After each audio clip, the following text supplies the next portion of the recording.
하나님 말씀 예레미야 49장 7절에서 22절, 제가 가진 성경은 1130페이지입니다. 구약 1130페이지. 우리 합독은 49장 9절에서 13절 그리고 16절 한 절 그렇게 합독합니다. 49장 9절 말씀입니다. 포도를 거두는 자들이 내게 이르면 약간의 열매도 남기지 아니하겠고 밤에 도둑이 오면 그 욕심이 차기까지 멸하느니라. 그러나 내가 에스의 옷을 벗겨 그 숨은 곳이 드러나게 하였나니 그가 그 몸을 숨길 수 없을 것이라. 그 자손과 형제와 이웃이 멸망하였은즉 그가 없어졌느니라. 내 고아들을 버려도 내가 그들을 살리리라. 내 과부들은 나를 의지할 것이니라. 여호와께서 이와 같이 말씀하시니라. 보라, 술잔을 마시는 습관이 없는 자도 반드시 맡기겠거든. 내가 형벌을 온전히 면하겠느냐? 면하지 못하리니 너는 반드시 마시리라. 여호와의 말씀이니라. 내가 나를 두고 맹세하노니 보스라가 놀램과 치욕거리와 황폐함과 저주거리가 될 것이요 그 모든 성읍이 영원히 황폐하리라 하시니라. 16절입니다. 바위 틈에 살며 산꼭대기를 점령한 자여, 스스로 두려운 자인 줄로 여김과 내 마음의 교만함이 너를 속였도다. 내가 독수리같이 보금자리를 높은 데에 치을지라도 내가 거리로부터 너를 끌어내리리라. 이는 여호와의 말씀이니라. 아멘. 할렐루야. 월요일 이 새벽에 오신 여러분들을 주님의 이름으로 환영하고 우리 앞뒤 좌우로 미소로 인사합시다. 잘 오셨습니다. 은혜 많이 받읍시다. 감사합니다. 오늘 본문의 제목은 에돔에 대한 말씀. 에돔에 대한 말씀. 오늘 본문은 이스라엘의 형제 나라인 이 에돔에 대한 이야기로, 에돔은 스스로 높이다가 하나님이 주목하시지만, 그러나 이 주목은 하나님이 기뻐하시는 주목이 아닙니다. 심판의 대상으로 주목하시고 계시다라는 것입니다. 여러분, 하나님을 외면한 지혜는요, 참된 지혜가 아니라 교만이며 멸망을 재촉할 뿐이라 라는 그런 내용의 본문이 오늘 본문입니다. 오늘 이 본문을 통해 우리에게 첫 번째 교훈인데, 오늘 본문 전체도 우리 주일날 놔두었던 것처럼 교만에 대한 이야기입니다. 첫 번째 우리에게 주시는 교훈입니다. 교만을 끊어내라. 교만을 끊어내야 할 것을 우리에게 교훈합니다. 9절에서 13절까지인데 9절 말씀 보시면 포도를 거두는 자들이 내게 이르면 약간의 열매도 남기지 아니하겠고 밤에 도둑이 오면 그 욕심이 차기까지 멸하느니라. 여러분, 하나님께서는 욥기 1장 5절 6절 말씀에서 하나님을 철저히 무시한 에돔에 대하여 가차없이 그리고 남김없이 짓밟겠다고 그렇게 말씀하시고 계십니다. 여러분, 이 본문에서도 내가 에스의 옷을 벗겨 그 숨은 곳이 드러나게 하였나니, 여러분, 이 말씀은 하나님께서 하신 말씀으로 이런 뜻입니다. 에돔은 온 땅이 발가벗겨질 정도로 모든 것을 잃고 숨을 곳 하나 없는 땅이 되고 말 것이다 라는 이런 뜻이 오늘 에돔에 대한 발가벗겨질 정도로 모든 것을 잃고 숨을 곳이 없다, 그 말의 뜻이라는 것입니다. 여러분, 하나님께서 에돔을 향하여 왜 이렇게 말씀하시는 것일까요? 9절에 보시면 욕심이 자기까지 말하느니라. 여기에서 이 욕심은 교만을 말하지 않습니까? 여러분, 본문을 통해 주시는 교훈이 무엇입니까? 본문도 교만에 대한 이야기라고 말했습니다. 즉, 아무리 강력한 파도처럼 아무리 높이 치솟았다 하더라도 그 교만의 파도가 하나님의 징계를 넘을 수 없으며 하나님의 심판 또한 넘어설 수 없다라는 그런 교훈입니다. 그러므로 성도라면 하나님 앞에서 겸손하게 사는 것이 참된 지혜로운 삶임을 우리에게 끊임없이 계속해서 말씀하시고 계시는 그런 교훈입니다. 여러분, 연약한 인간, 죄인인 인간, 자기 중심적인 인간이다 보니 교만은 쉬운데 사실 겸손은 너무너무 어렵습니다.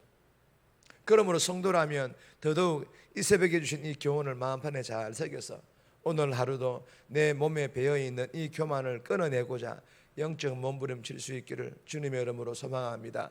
그래서 우리는 날마다 이렇게 아침 첫 시간이든 새벽이든 하나님의 은혜를 채울 수밖에 없는 것입니다. 이 교만을 끊어낼 수 있는 힘은 우리에게 없기 때문입니다.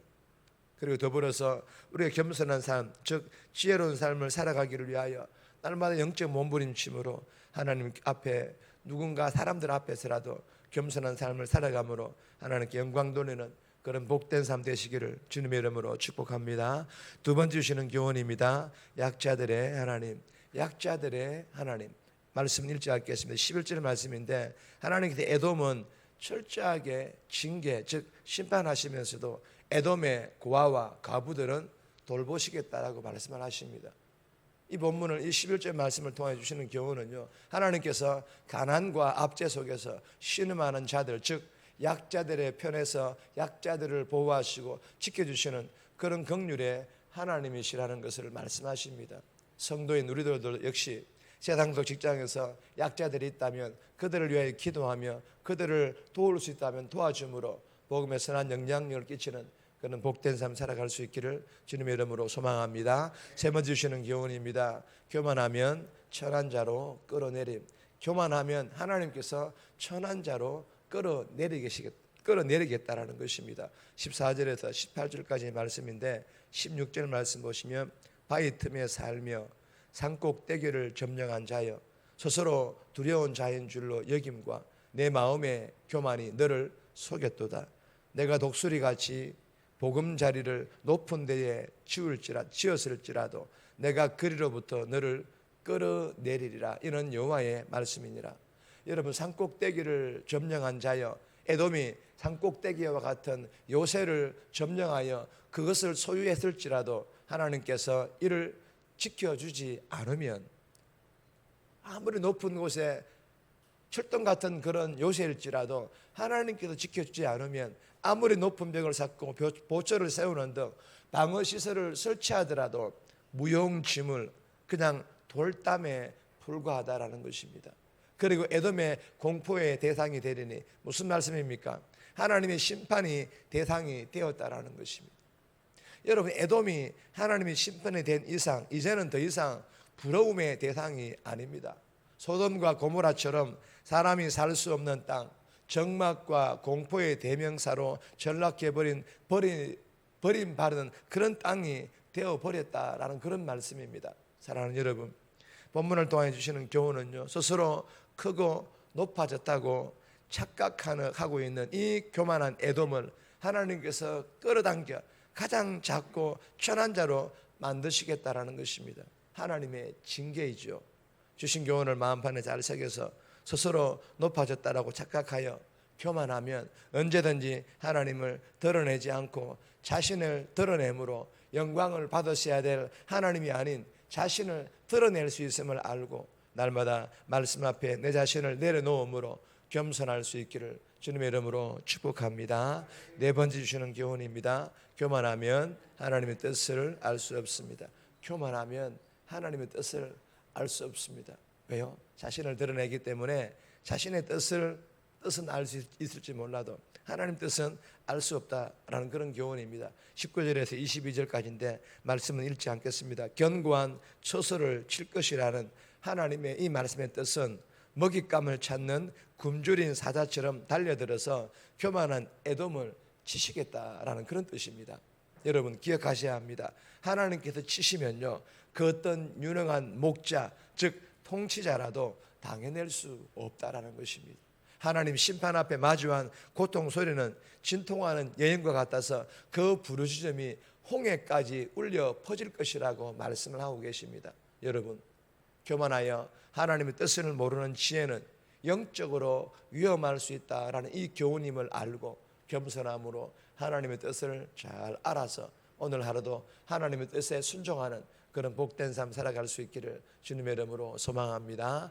다섯 번째 주시는 교훈은 제목만 읽겠습니다. 나를 낮추고 이웃을 세우지라.